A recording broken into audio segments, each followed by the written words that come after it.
Oh, look at the early birds. I love that. I know.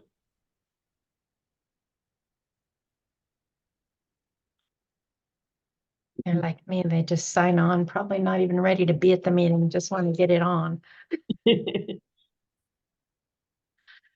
How's your day going there, Marianne? Hey, Misty. Going well.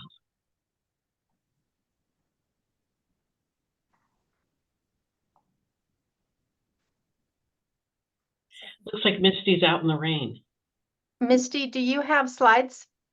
I do not. Okay, perfect. Just the beautiful photo behind me that a deputy took this afternoon. Nice. Where is that? Out in Five Creek? This is Wooler Road at River Road. This is Little Wooler.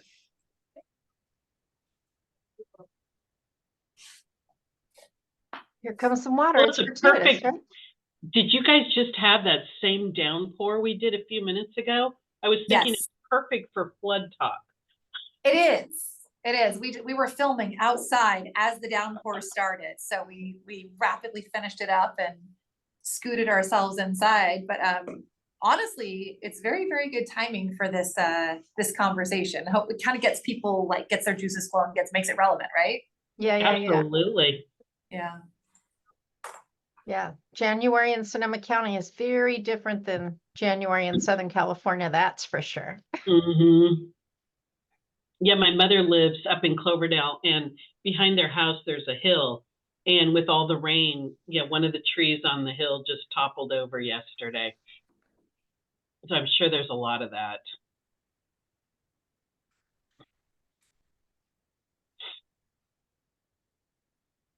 And she's worried because there's like this culvert that goes down for water flow, and the trees blocking it kind of blocked it off.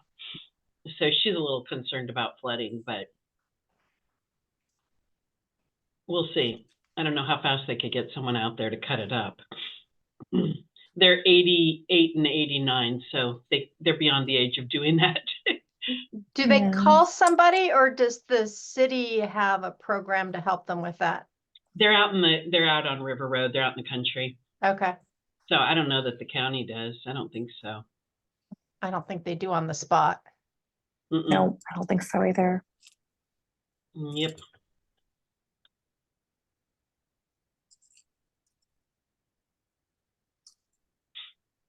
Nancy, thank you for joining us at our town hall on Thursday. It was good to have you there, and was honestly, it was the most successful town hall that we have had so far. Yeah, I thought it was a nice turnout. I enjoyed the variety of people. It wasn't like a homogeneous audience. It was all kinds of different people. So I enjoyed that. Young people, old people, white people, brown people.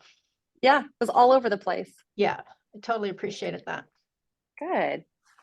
And the M&M cookies, I have to be honest, I've never had better M&M cookies in my life.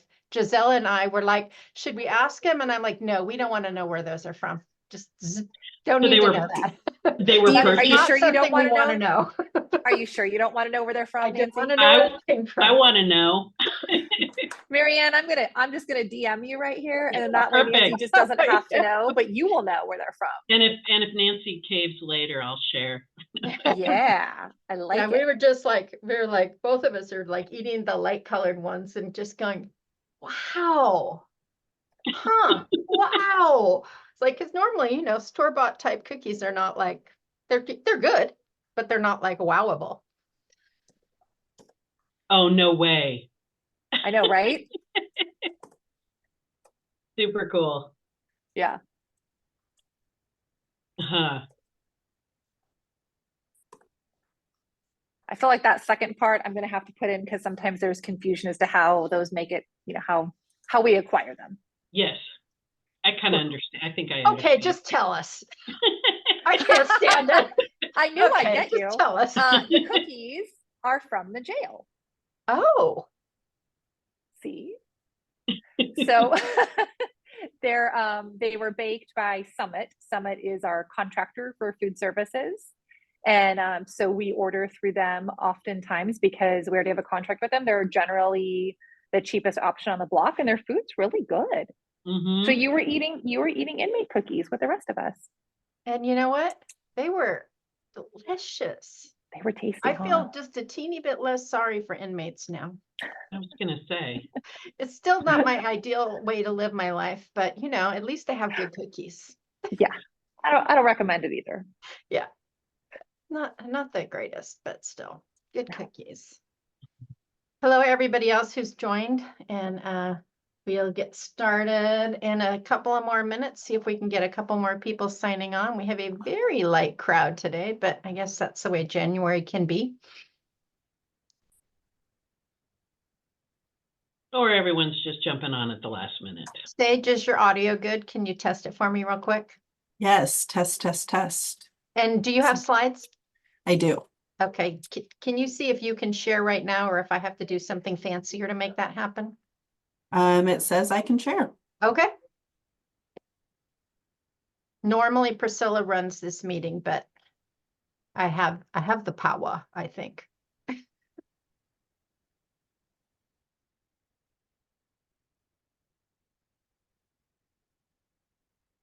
There's a theme going here. Donna, Diane, Diane, Diane, and Danita.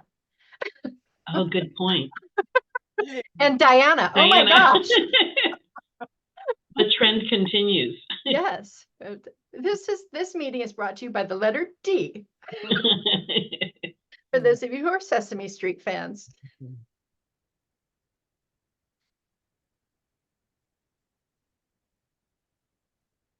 Well, I'll introduce myself. Can you hear me? Yes. My name is Danita Proctor, and I'm here for Rhonda and Priscilla Fitch Mountain. Great. Awesome. So we'll do official announcements and we'll give it till at least 3:30, right, Nancy? Yeah. Okay.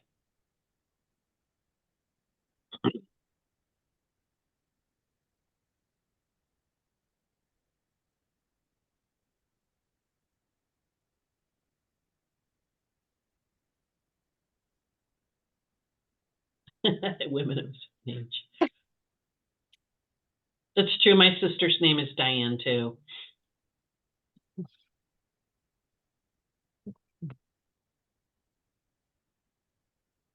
So I just go by Harris to everyone that knows me because it's just easier. I bet.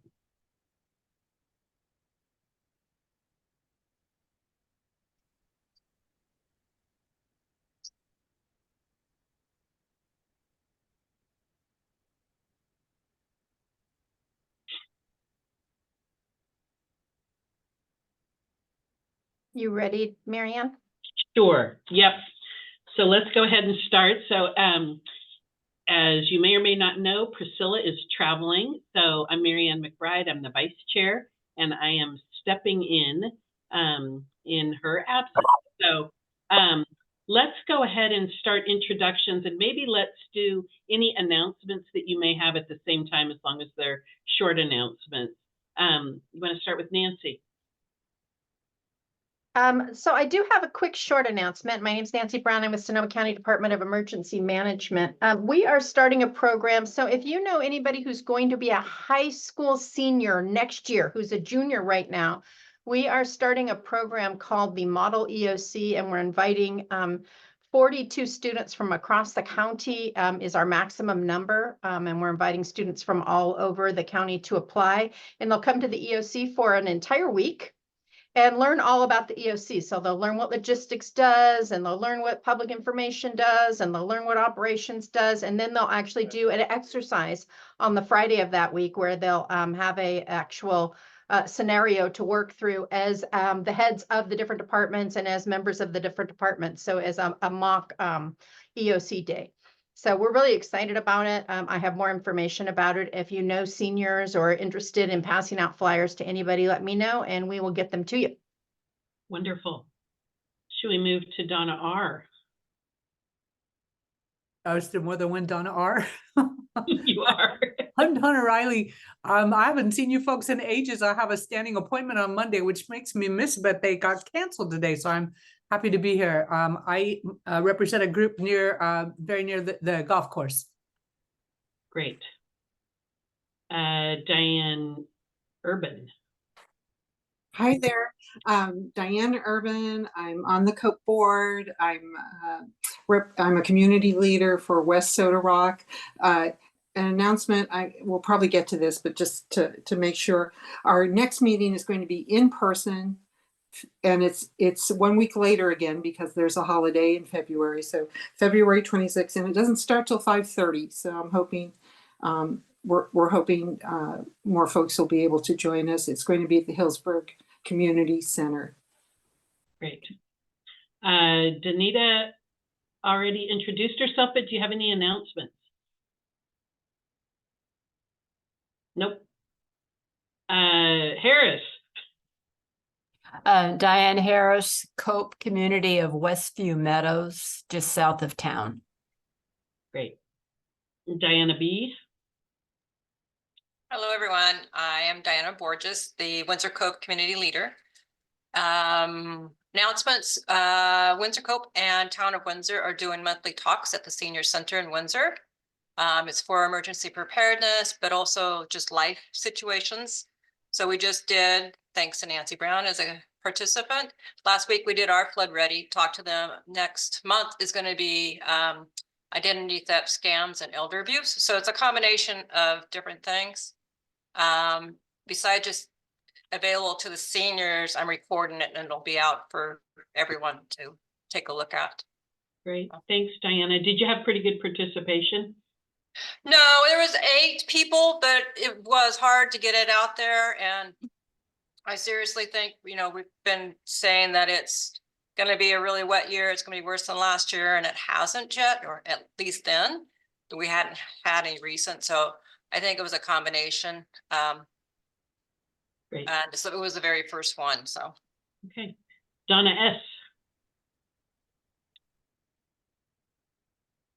Hi, I'm Donna Schaefer. I'm community leader for Burrell Samantha Court, neighborhood leader, and I also am on the board. I'm the secretary of the COPE board. And just to reiterate what Diane Urban mentioned, be sure to mark your calendars and remember that next month the leadership meeting is going to be in person a little later. I mean, we hope that we'll be able to maybe attract some folks who have a hard time, you know, cutting into their day for a meeting at this time, but we'll be able to make it a little later at 5:30 next month. So looking forward to seeing everybody there. Okay.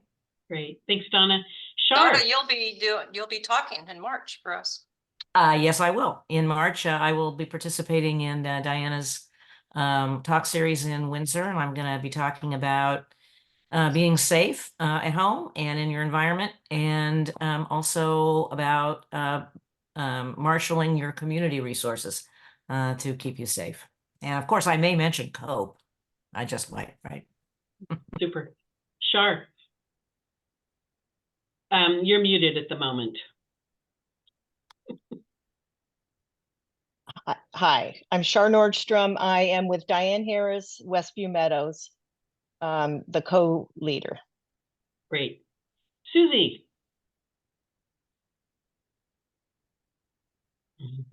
There we go.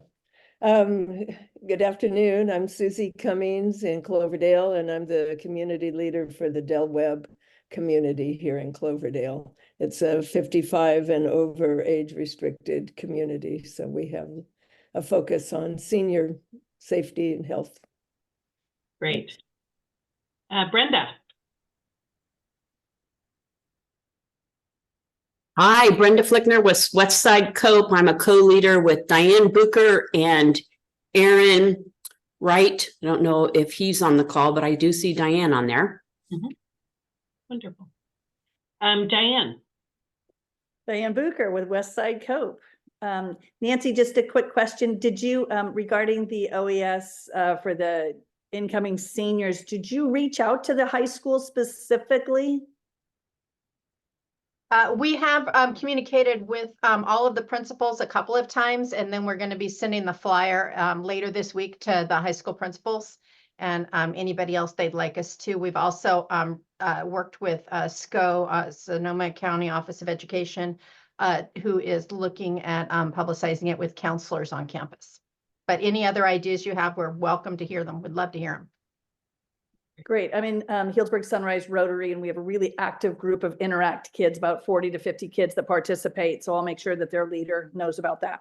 Awesome. I'll send you the flyer. Well, I'll put a link to the application in the chat for everybody. Thank you. Super. Jane. Hi, I'm Jane Curlinger. I'm COPE leader, Canyon Road, Geyserville, along with Yael Bernier. And we have a COPE meeting coming up at Friday afternoon at the Firehouse, along with the Firewise meeting. And we're hoping that Diane will be able to join us. Thanks. Super. Both Sage and Misty will be speaking later, but if you could start by introducing yourself, Sage. Yeah, hi everyone. My name's Sage Limpp. I am a emergency services coordinator with Sonoma County Department of Emergency Management. Great. Misty. Good afternoon, everyone. Misti Wood with the Sheriff's Office here. I'm the manager of our community outreach unit, and during disasters, I co-lead the team that puts out all the public information, including evacuation orders. Great. Thank you so much.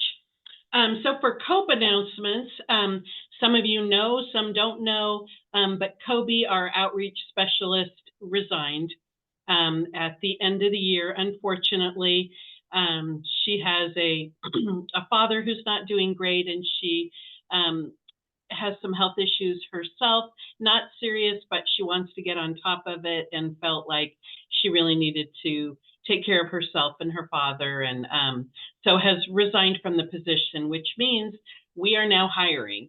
Kobe was an independent contractor. We will be hiring this position. It will be an executive director position, and we would love if our COPE leaders would think about whether they're qualified for this position. You already know so much about COPE. It is a half-time position at this point. It may move to a full-time down the line, but at this point, it is part-time. I think it's 40 to 42,000 per year. I'm going to post the link to Craigslist and the job description in the chat box. I'm not sure if it's, oh, maybe it's working. Okay. Hopefully that works. That looks like it's the Facebook post. Anyway, I'll check and make sure that you can follow it. If not, I'll work to get it in there correctly. But pass the word. We're hoping for someone with COPE knowledge and someone who likes to meet their neighbors and support them. And again, if you know of the right person, please send them our way, and maybe that's you. Okay. Next up, we wanted to thank everyone who came to the holiday party and the awards. And fortunately, if I can get my share to work, we have a slide presentation, or actually a little video that I'm going to share with you right now.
It was so cute.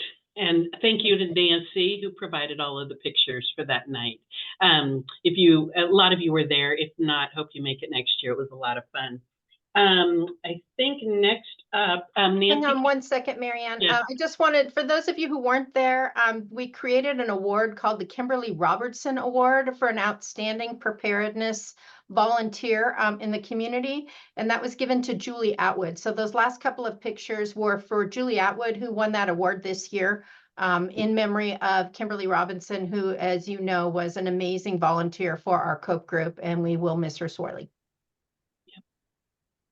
Wonderful. Nancy, could you go ahead and introduce Sage for our next Sure. segment? Thank you. Absolutely.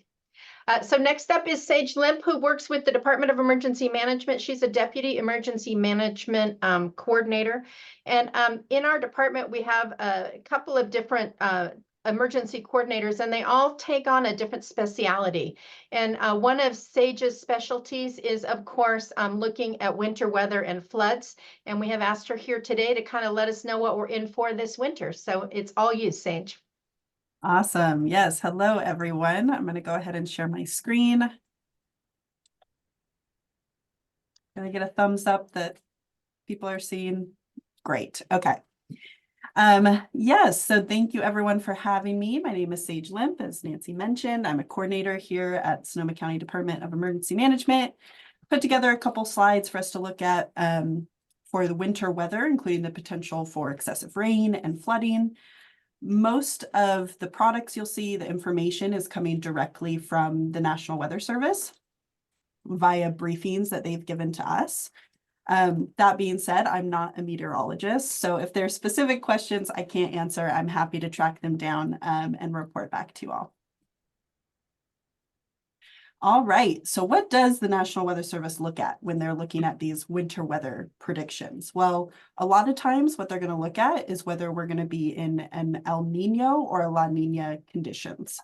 So La Nina, which is up here, effectively means that trade winds have increased, and that increase has pushed warm water up against the western part of the Pacific. Think of Southeast Asia and in and around Indonesia. And then that warm water takes the convection with it, and it has an atmospheric response. Now, in normal conditions, everything kind of balances out and warm waters just stay primarily in the central Pacific. And then in El Nino events, those trade winds die off, and it allows the warm water from the western part of the Pacific to slop over to the eastern part. So that produces warmer water up against, for example, South America. So when the National Weather Service is looking at whether we are or not in an El Nino pattern, they're going to be measuring the sea surface temperatures against what would be typical or normal. So As mentioned, an El Nino is a warming of sea surface temperatures in the equatorial Pacific, which then produces an atmospheric response. And this includes an adjustment to the jet stream in North America, which then changes the predominant winter storms track. So you'll see this extended Pacific jet stream that's going kind of around the southern part of the US. So that's going to bring wetter conditions with it, most likely. But you'll also see that here in kind of central Northern California, we're not really included in that warm trend or the wet trend necessarily, which means that for us, when it is an El Nino year, it means that things can really go either way. That being said, the National Weather Service has been taking temperatures throughout the previous weeks and months as we've gotten into the season. And we are definitely in an El Nino year. The temperatures are higher than they normally are, and we're likely going to stay that way through winter and into spring. So the graphic here on the screen shows different El Nino events over the years, categorized as strong, moderate, and weak. And that categorization comes from them monitoring those temperatures. So a strong event is considered strong if there's a much bigger difference in the seasonal temperatures of that surface water. So, and then this is the mean precipitation taken from the months of December, January, and February, which is what that DJF stands for. So you'll see, this is a good demonstration that even if it's considered a strong event, it doesn't necessarily mean we're going to get a ton of rain. And just because it's a weak event doesn't mean we're not going to get a lot of rain. So just to point out a few, you'll see the strong events, there's a lot of brown and orange in here in the 65 to 66, as well as some in this 91 to 92, which were both considered strong El Ninos. And even in the moderate, you see the 63, 64 is almost completely dry, as well as the 06, 07. And then when we look at some of the weak events, that's this 77, 78 is incredibly wet. And 2018 and 2019, which we saw significant flooding here in Sonoma County. So all that to say, nothing is ever straightforward when it comes to weather. You can still see dry conditions in an El Nino year. Now we have seen a lot of rain, especially this last weekend. So we're still on track for a strong El Nino, but it doesn't necessarily mean they're all going to look the same.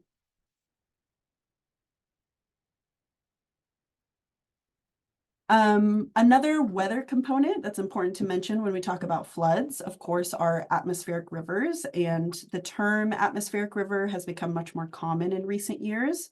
And atmospheric rivers are relatively long, narrow regions in the atmosphere. And that's where they get their name. They look like almost rivers in the sky. And they transport most of the water vapor outside of the tropics. So these columns of vapor move through the weather. They're carrying the amount of water vapor that's roughly equivalent to the average flow of water at the mouth of the Mississippi River. So it's an incredible amount of water vapor they could be carrying at one time. That being said, they come in different shapes and sizes. California, on average, gets about 5 atmospheric rivers a year. And when they are concerned for flooding is typically if there's multiple atmospheric rivers coming at once and they go back to back, or they can also move and kind of stall over us and stall over our watershed. So if we're already super saturated and it stalls above us, that's going to potentially create some issues. Unfortunately, we can't do a lot of, or the Weather Service can't do a lot of prediction when it comes to atmospheric rivers. They're usually a product of short-term forecasting. So we'll know, approximately 10 days in advance, but it's hard to give any kind of monthly or seasonal outlook when it comes to atmospheric rivers. All right, so the next few slides are looking at different periods of time and what the Weather Service has predicted in terms of temperature as well as precipitation. So this first image you see is showing the prediction for January, February, and March. And it's showing whether we're predicted, or different areas are predicted to be above or below the seasonal temperature average, and the same for precipitation. So here you'll see for January, February, March, we're right in between these two oranges to have slightly above normal temperature ranges. And then for precipitation, we're in this above category as well, with the outlook that we will likely have more precipitation than normal. This is slightly further in time. So this is looking at February, March, and April. You'll see that we're still in that slightly above average for temperature, and we're at equal chances for precipitation. That really means there's no clear signals one way or another, whether we're going to have above or below average precipitation.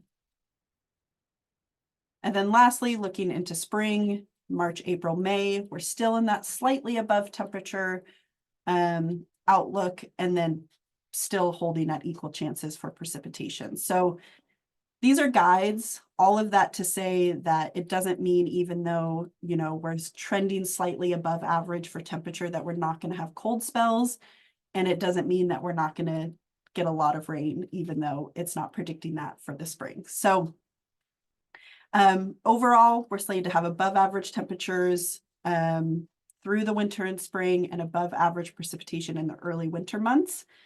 But as all things with the weather, it's hard to predict. You know, we have seen a lot of rain this last weekend. It looks like another storm is coming in. And with the El Nino event and the prediction from the Weather Service, we'll likely have some more rain in these winter months. And lastly, I just wanted to share a couple links. I can also put these in the chat for everyone, but if you're looking for flood monitoring tools, this is what we use here in DEM. The California Nevada River Forecast Center is a good tool. You can see some major gauges on there.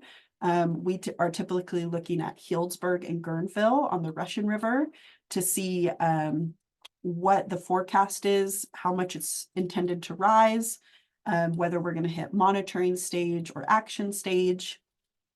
Similarly, the second link, the National Weather Service Advanced Hydrological Prediction Service, will do the same thing, but they have more gauges you can access on some of the smaller creeks and rivers. And then Sonoma One Rain is a really great website as well. They have a lot of different data, including real-time rainfall amounts, as well as river, stream, and reservoir data. And that is all I have for you all. So are there any questions?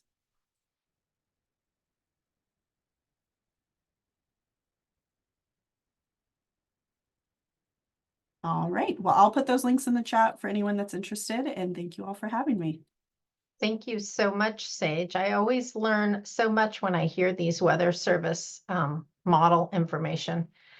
And thank you for those links too, because those are super fun to go look at when it's raining. You can find out what's happening next. Next up, I'm going to give a real quick flood prep tip talk to you. This is some information you may have heard before, but we're going to give it to you again because it's always a great reminder this time of year to get this information out to you. So one of the things to always remember, of course, is this time of year, it's not just one thing that can cause trouble.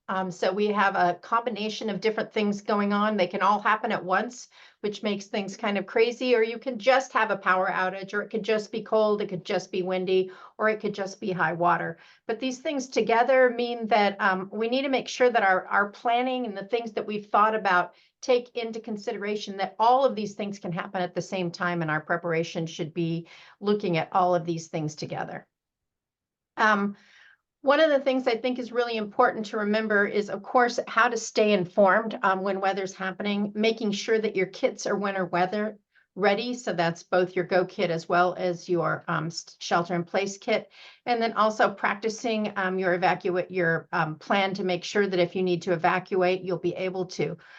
This is a picture that I took last year during the floods in January. And I think it's an important picture because this isn't just one, but two different cars who looked at a water level and decided it would be okay to proceed. And I think this is a great illustration for all of us that we don't have really good judgment when it comes to water. So please, when you're looking at water and making a judgment, err on the side of caution. And I know Misty will talk about that a little bit more, but we have really poor judgment in general about whether or not it's safe to cross. And we know this because we see this happen every single year where cars are stranded in water because they thought it was safe to go forward. This is from last year, but it's an example of what happens at my socoemergency.org page when something's going on and you need to know about it. So you'll see that big red box across the top that says freeze warning. Anytime we think that there's emergency information that you may need to take action on, a warning like this goes up immediately. Yeah. We can't see any screen, at least I can't. I just see everybody that's attending the meeting. Oh, I'm not sharing? Oh my God. Sharing. Thank you. I thought I was sharing. That's silly. Now, can you see a screen? Yes. Thank you for saying so. And let me. Now I can't see the screen. That's funny. Hang on, let me see. Can you see the screen? Okay, I've already gone through some of these slides. I'm just going to go right back through them again. Good thing I had good audio. So this is the freeze warning that I was just talking about, which is this big box that we have that says something's going on. So if you're wondering, is something going on? If you check in at socoemergency.org, you'll be able to see if there's something where we think you might need to take action.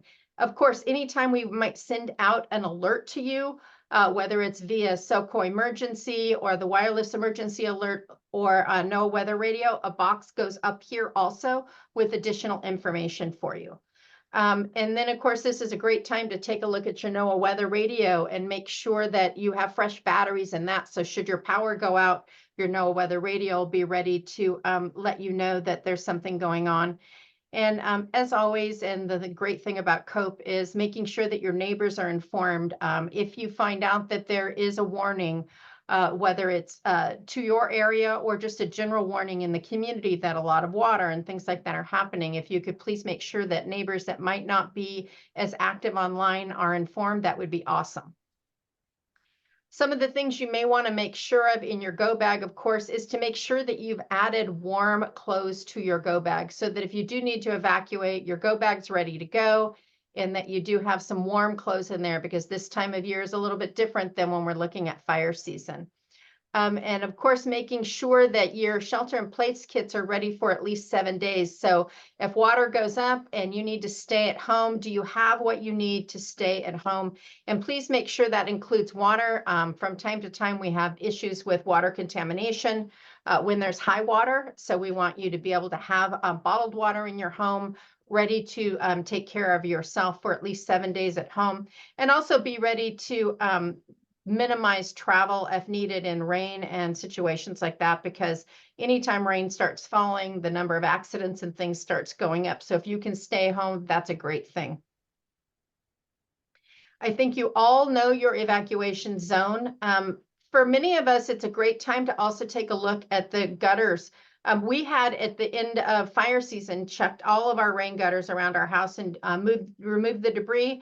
And then last week we had to do that again because they were full again of the last bit of fall leaves that fell. So please be sure to check your rain gutters around your home and the gutters in your streets to make sure that they're clear and ready to receive a lot of water so we can keep that water moving and out to sea. Every single year we have problems across the nation with people utilizing generators or barbecues or opening their oven to heat their home. I hope you all know that, but this is just a reminder also to be sure that you don't utilize in things that are supposed to be used to heat your home outdoors or not to heat your home indoors. And of course, half is the new empty for Sonoma County and has been. So anytime your gas tank is half full, please fill it up. last piece I want to mention, of course, is pets.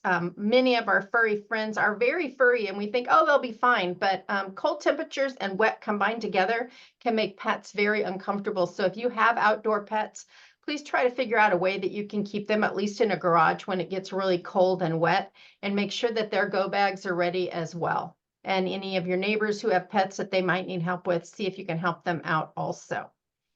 If you have any questions or want more information about how to be ready for cold weather, our website on the Get Ready has a whole flood tab, which I will put in the chat box, and you can take a look at that. So let's see if I can stop sharing. There, we're all back now. And I'll put that link in the chat for you and ask if there are any questions from me. And apologies about having half a slideshow. No questions. Okay, in that case, it's off to Misty from the Sheriff's Department, who's going to talk to us a little bit about evacuations and a sheriff's update. Thank you, Misty. Thank you, Nancy. It's good to see everybody. So starting out with evacuations, I'm going to talk a little bit about what we do for evacuations during floods and how compare and contrast those a little bit to fires before I move into the Sheriff's Office update. So on a really basic level, when it comes to evacuations, what we're looking at is where is the threat going, and who's potentially in harm's way. So during a fire, obviously we're working with our fire partners to figure out where does the fire started, where it's headed, and who's in the fire's path. During a flood, we're looking at how far is the water predicted to rise, who's going to be in that area where it's currently rising and should be evacuated. I think, you know, when a fire hits us, we have some indicators that a fire might start. If it's a red flag warning, we might have a fire. You know, when you talk to Marshall, he knows the areas that are, you know, more prone to maybe having intense fire damage, particularly with vegetation, but it's still fairly unpredictable and it's sudden. So when we're doing evacuations for a fire, it's that quick, responsive sort of reaction to those conditions. Flooding is much different because it's predictable. We know that a flood is happening typically about 72 hours in advance. And so we don't know exactly, but that's when we're starting to get word from the National Weather Services that we could expect some flooding. Over the next period of time, those 72 hours, those 3 days, the time between when we first typically get notified and when flooding actually starts, those predictions from the Weather Service get clearer and clearer. So we start to get better pictures of how high is the water going to rise, where is it going to flood, and we start to get a better idea of the impacts. So what that means is we have the luxury of time. So we do at the Sheriff's Office, you guys do at DEM, and of course, most importantly, everybody living out there has more time to prepare.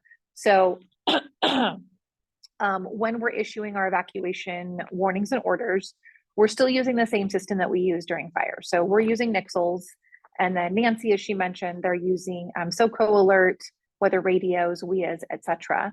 And we're still using the same terminology. So evacuation warning means that you might have to evacuate. It's we're asking you to be prepared to go. And frankly, that's a really good time to consider leaving if you have any mobility issues, if you have large animals, if you have difficulty driving at night, anything like that where you might feel a little bit more comfortable having a little bit of extra time. Evacuating during an evacuation warning can be a good idea for you. An evacuation order is mandatory. That's when we're saying, yes, there is a threat. Yes, the threat is here. You gotta go.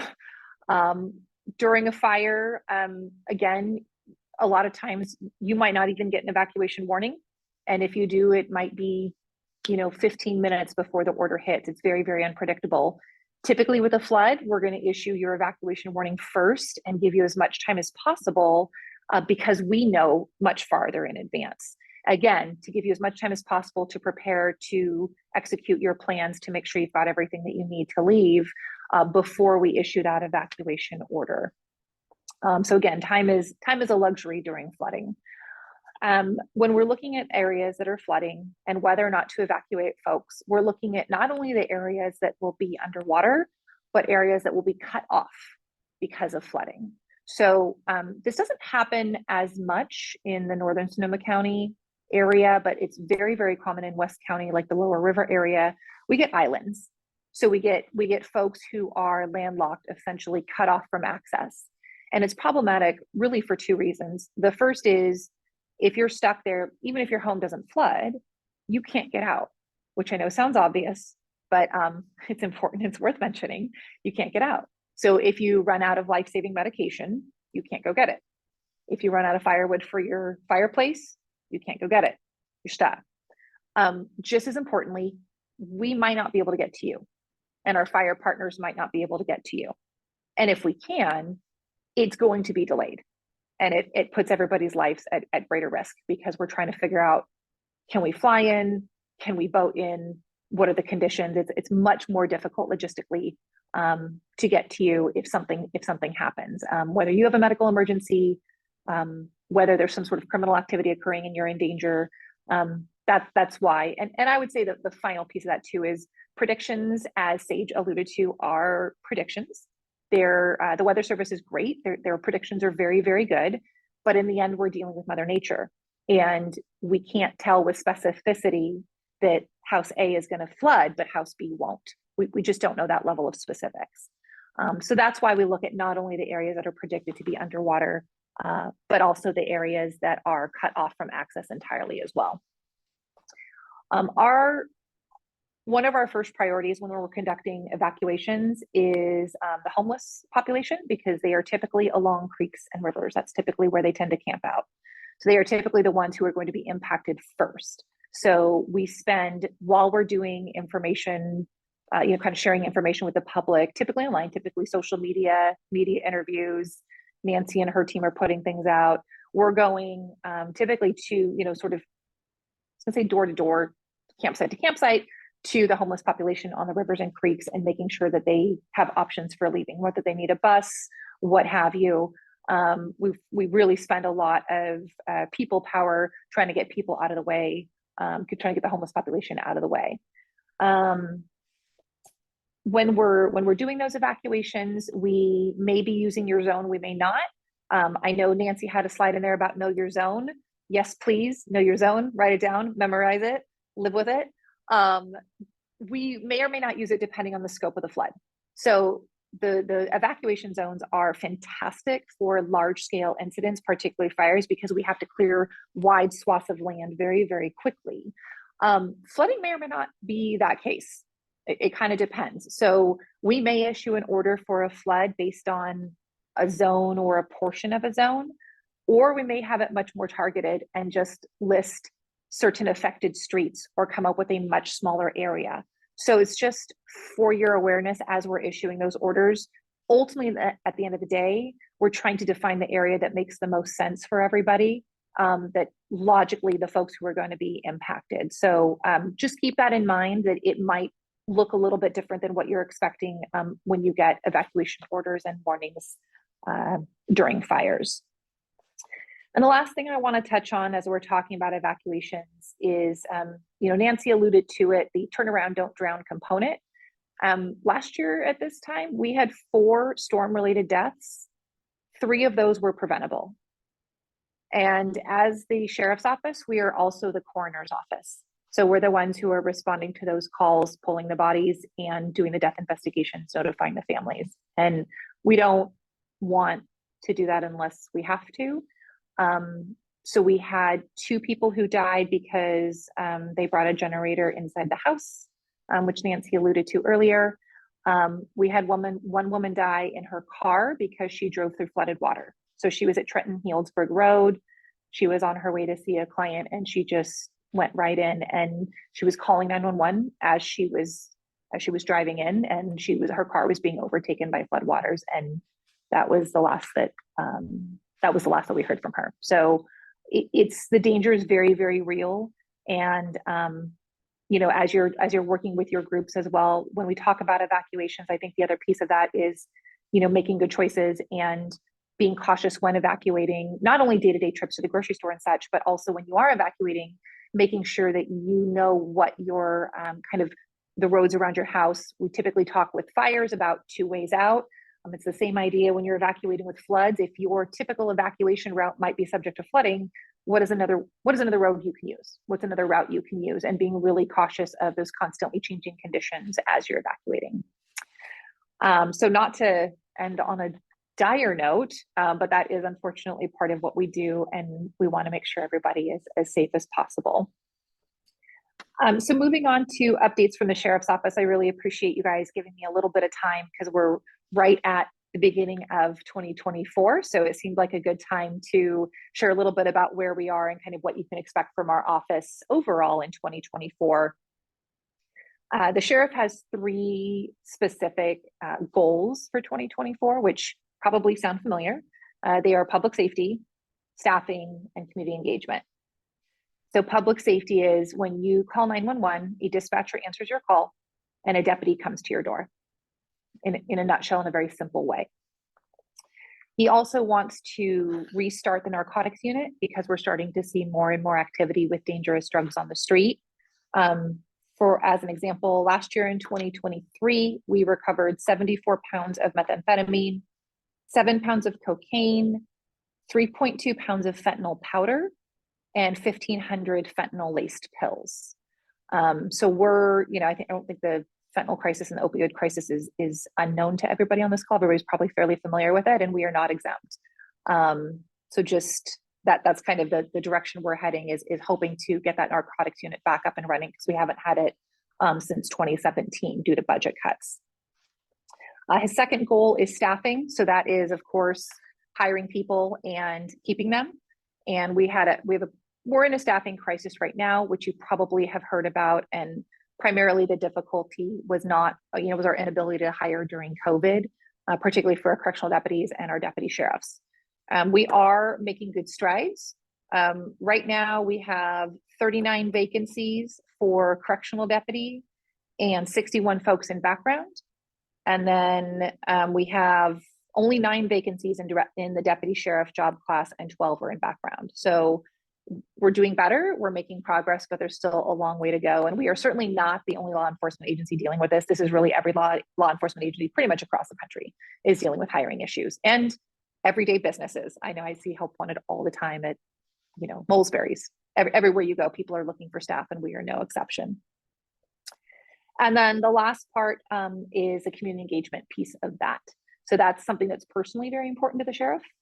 Last year, we attended over 200 events, and he personally attended 55 of those events. So we're not going anywhere. We'll still be here. We'll come to your Zooms. We'll come in person. Anything that you need. I know we're going to be, I saw Susie on here earlier. We're going to be at the Fire and Earthquake Safety Expo in May, I think is when it is. I'm seeing heads nodding. Thank you. So we're still going to be out and about and doing what we normally do to help folks understand how the sheriff's office works, how they can access our services, and how they can keep themselves safe, and really just get a chance to get to know us and get feedback as well. We're going to be particularly focusing on the Russian River area, the Springs area of the Sonoma Valley, and the Moreland area, as well as we talk about kind of more relationship building events and bringing our services. So we will be all over the county as usual, but those 3 particular geographic areas are of interest, and we're going to kind of put in extra effort to make sure that we're going to as many events in those areas as possible. I think that about wraps it up for me. I know I stopped a little bit early, but I, of course, am available for questions if you guys have any.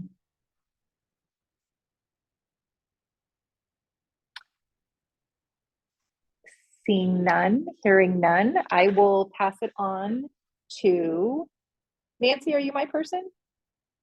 Sure. I don't see the next presenter on the agenda. Yep. So Nope. I'm going to pass it to Nancy. Thank you. Thank you.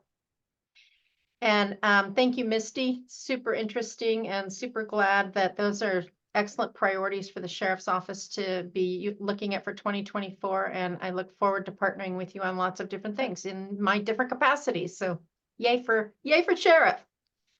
And I don't know who was here when Misty first came on, but that picture behind her is actually a picture they took today. So lots of water out there. No kidding. Marianne, did you want to introduce the breakout session? I am happy to introduce it. I'm hoping you can help me though, because I don't have authorization to go into breakout or to set up breakup rooms.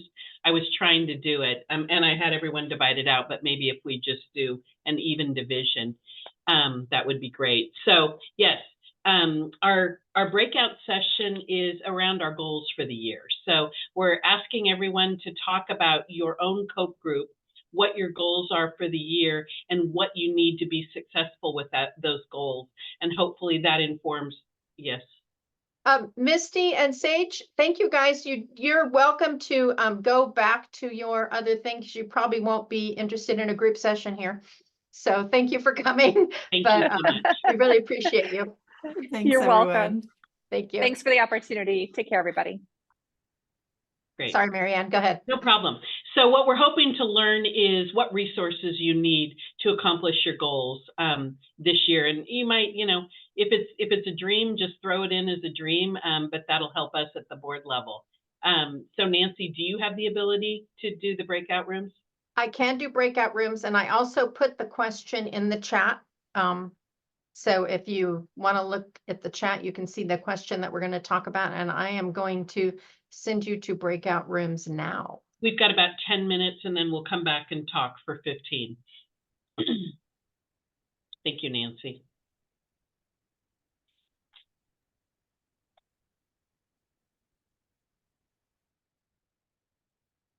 I think it's working.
Welcome back.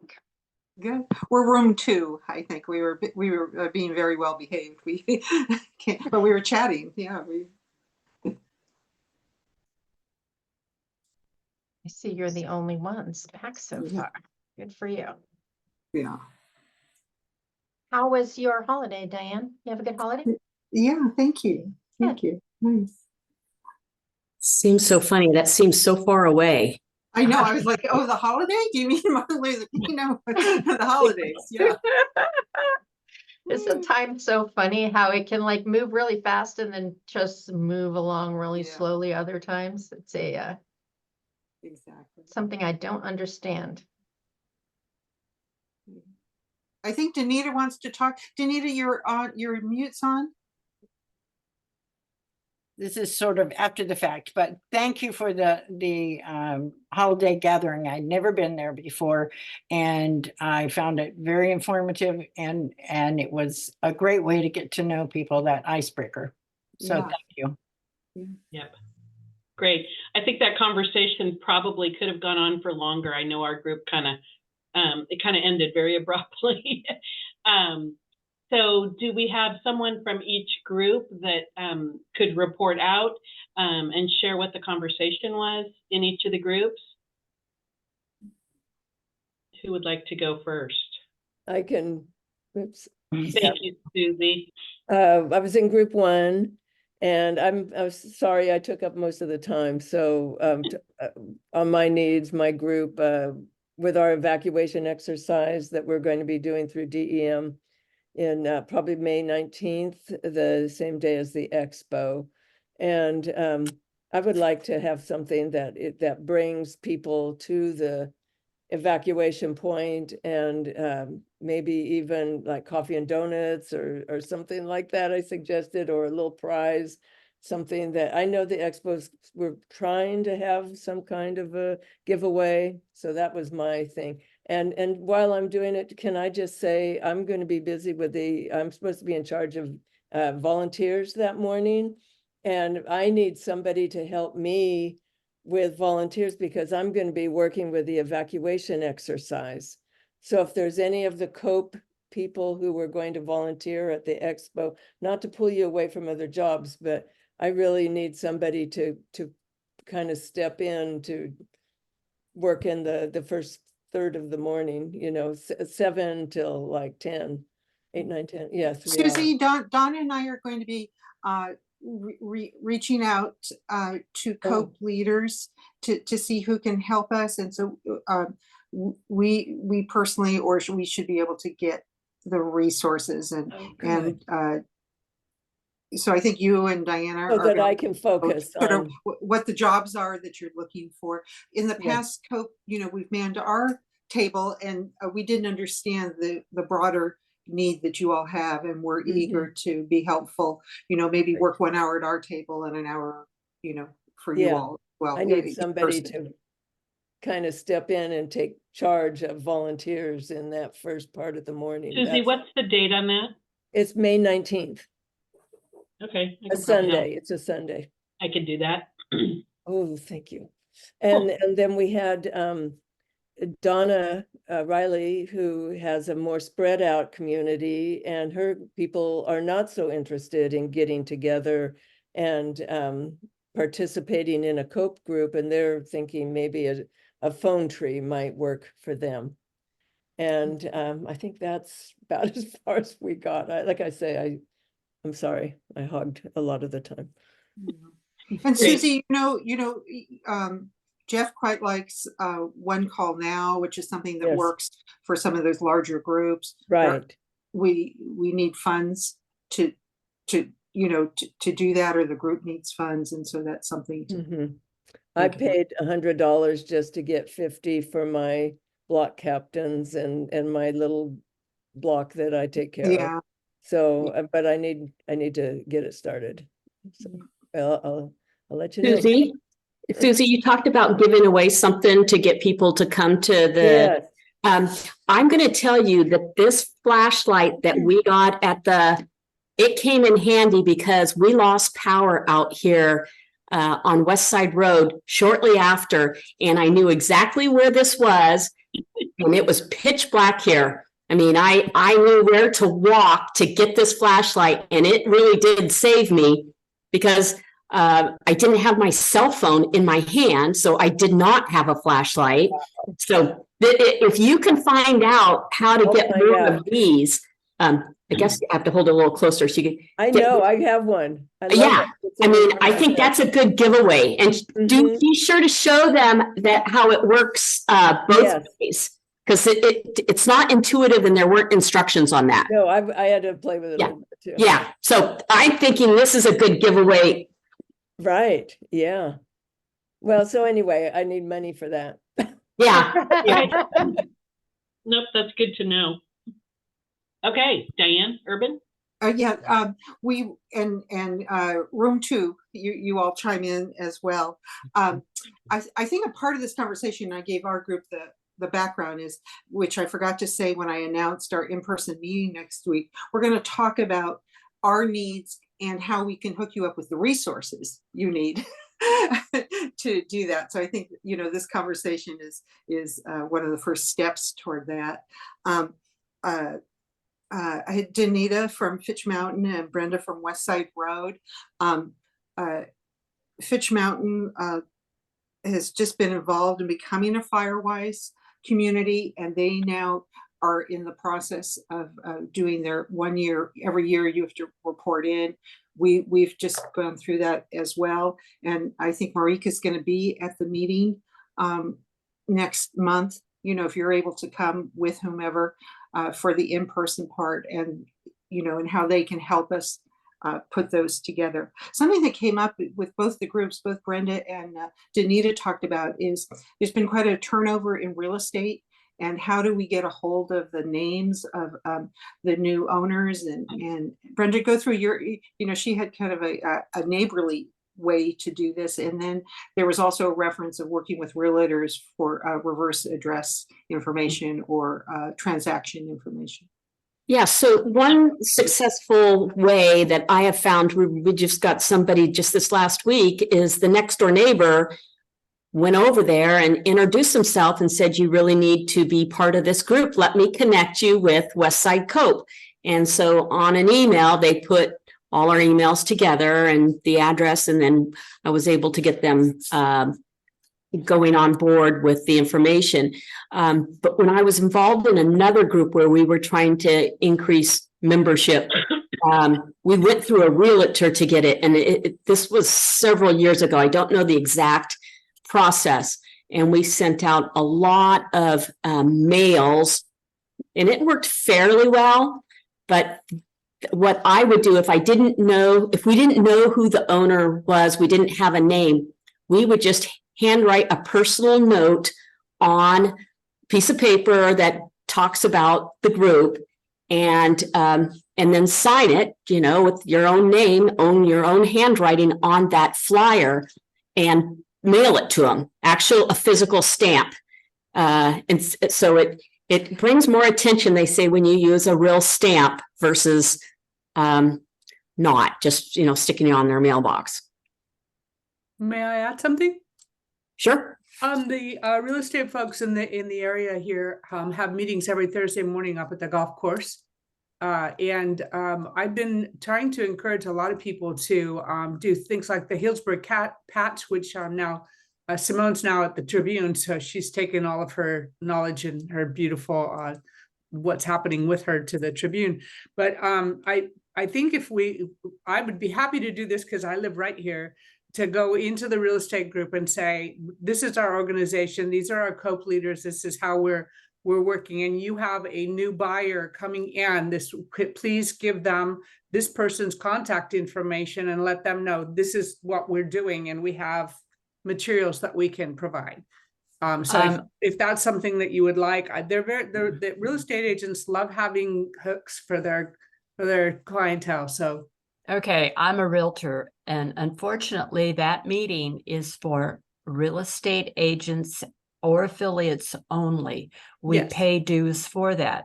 I would say if you know a realtor, ask them specifically for any information of a new someone that has just sold, because yeah, in the Riverview, Riverside, Rivers Bend area, there's a lot of turnover. And I would reach out to the realtors that either are selling the property or actually the one that is representing the buyers. But unfortunately, the Thursday morning meeting is really a closed meeting. So I understand. Yeah. Diane Harris, years ago, I had friends in title companies, and they used to be able to run lists of whole neighborhoods and who the owners were and their mailing addresses. And I don't know if that was a service or just because they were friends that they would do that for me. It was probably because of friends. There's been a whole bunch of new laws that have come down as to what everyone is really available to do. You know, they usually say you can go to the assessor's office because there is public information there. But to ask, usually for the title people now, we have secure websites as to how we get information and for what they give us. So I don't think that's an option, but go to the recorder's office online and look up the previous owner and look and see what the names are. And so at least if it's somebody you know, I mean, they live down the street, they moved in down the street from you, you can say, oh, hi, my name is, you know, Susie, but at least you have an idea, you know, of who you're approaching. And I found that, and if you want to spend the $4 or $6, you can get a copy of the deed, and that has their tax address. Or you can go to the tax collector's office and ask them. And if they have the new information yet, then, but it takes several months for them to get that. So This question for the realtors here, there's no breach of confidentiality involved to ask for these lists? Did anybody hear that question? I don't know about breach of confidentiality, but I mean, you can buy the lists. Marketing companies can do it. So, I mean, the information is available. It's whether you can get it for free or whether you have to pay for it. Okay. And how often do they update it with the turnover, you know? I think the post office automatically updates all of that. And that's where the mailing companies go through, is they get all the changes through the post office. The tax records for Sonoma County are updated it's at least 2 weeks. And in this past year, it has sometimes been 4 weeks before the taxes are done online for the assessor's office. So it's not an instant thing. Okay.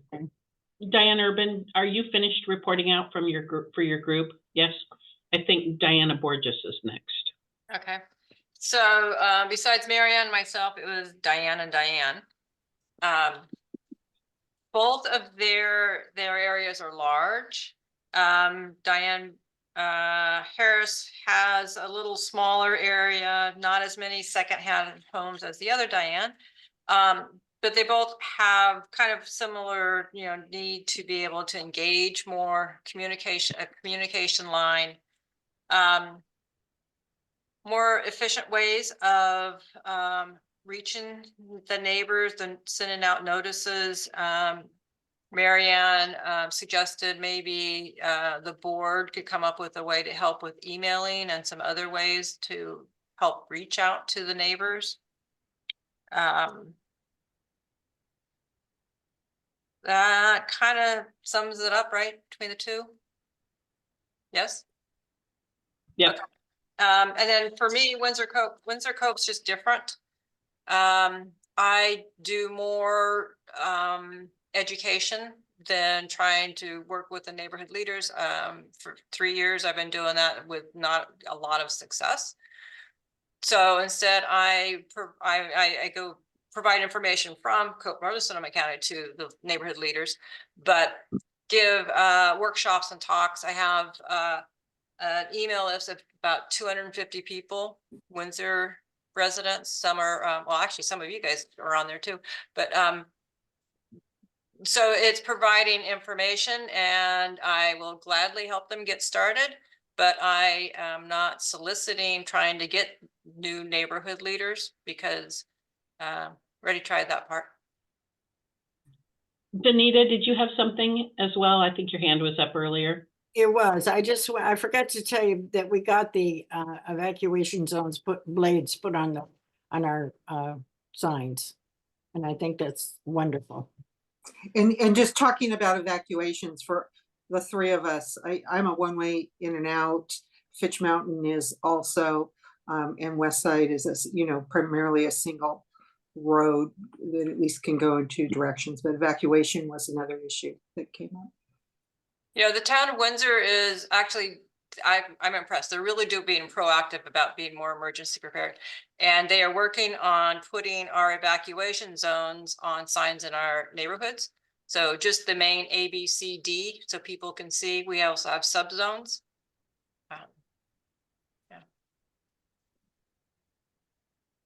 Well, don't hesitate to reach out to the board, email with things as you think of them, resources that you need, so that the board can try to brainstorm different ways that we can help.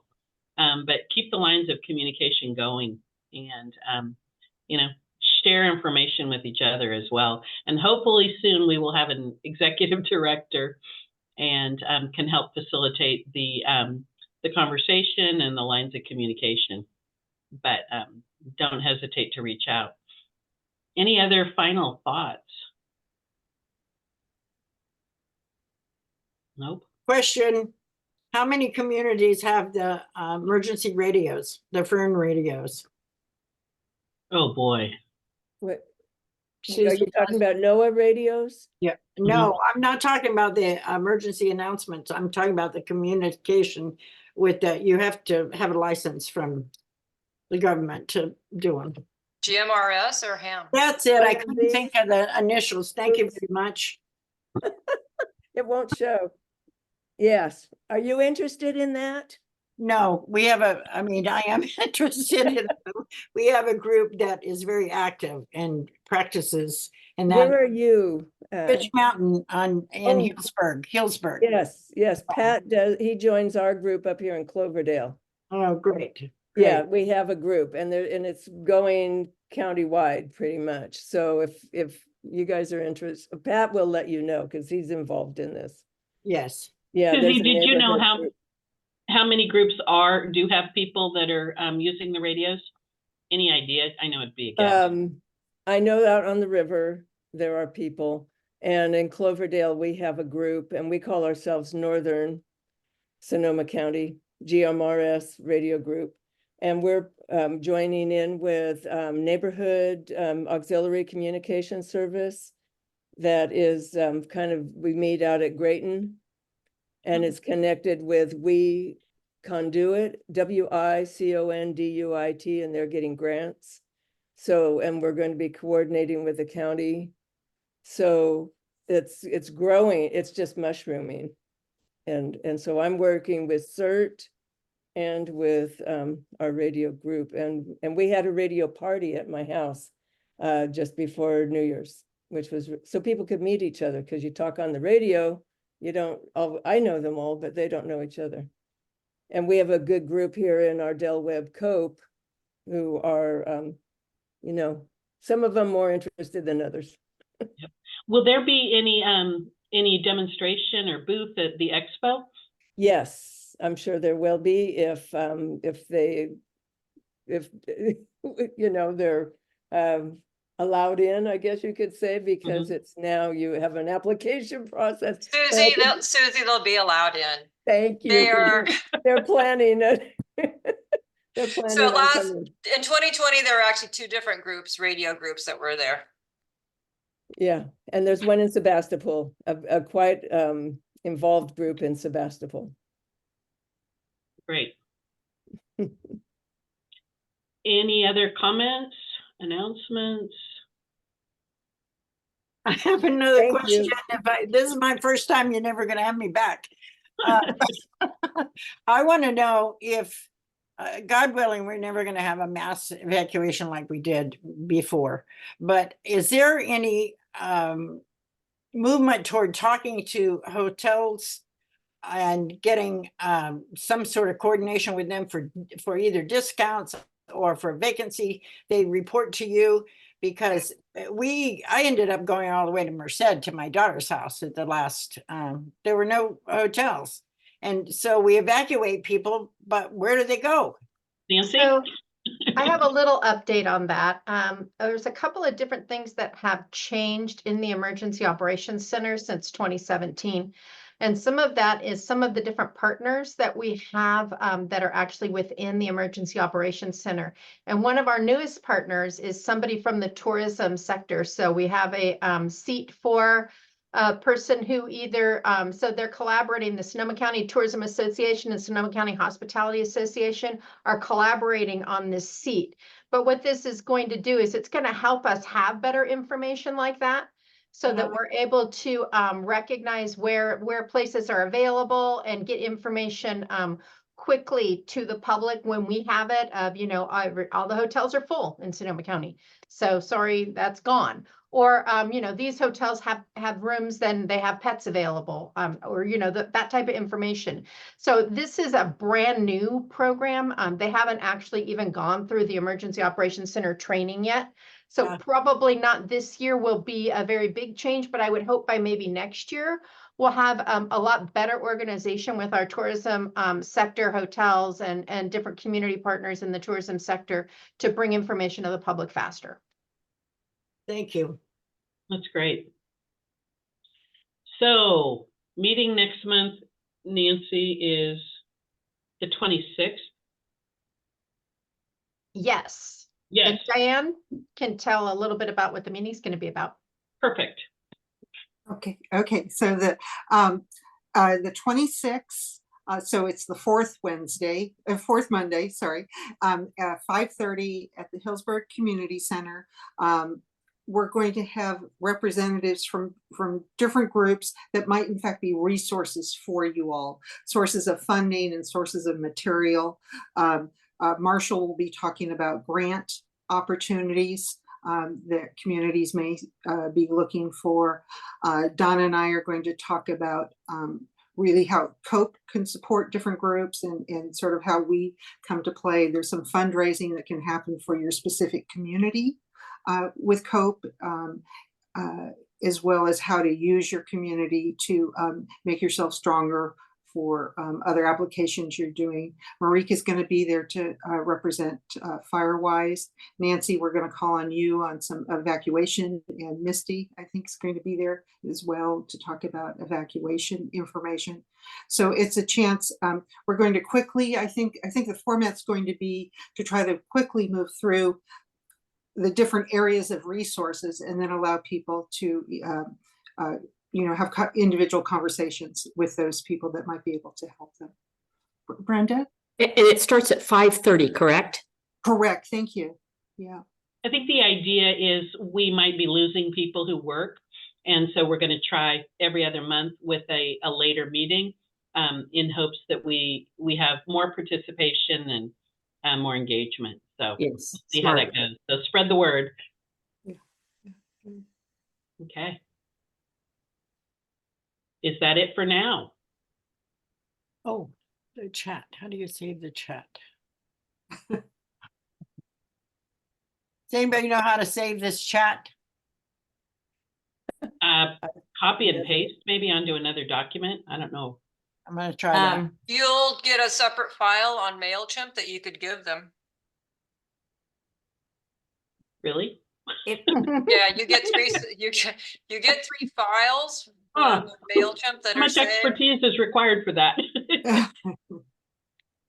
If you're just trying to save the chat on your computer, if you want to save the chat from today, if you'll just go down on mine, at least on the very bottom of the little column, there's three little dots at the very end, and if you click on that, you can click on Save Chat.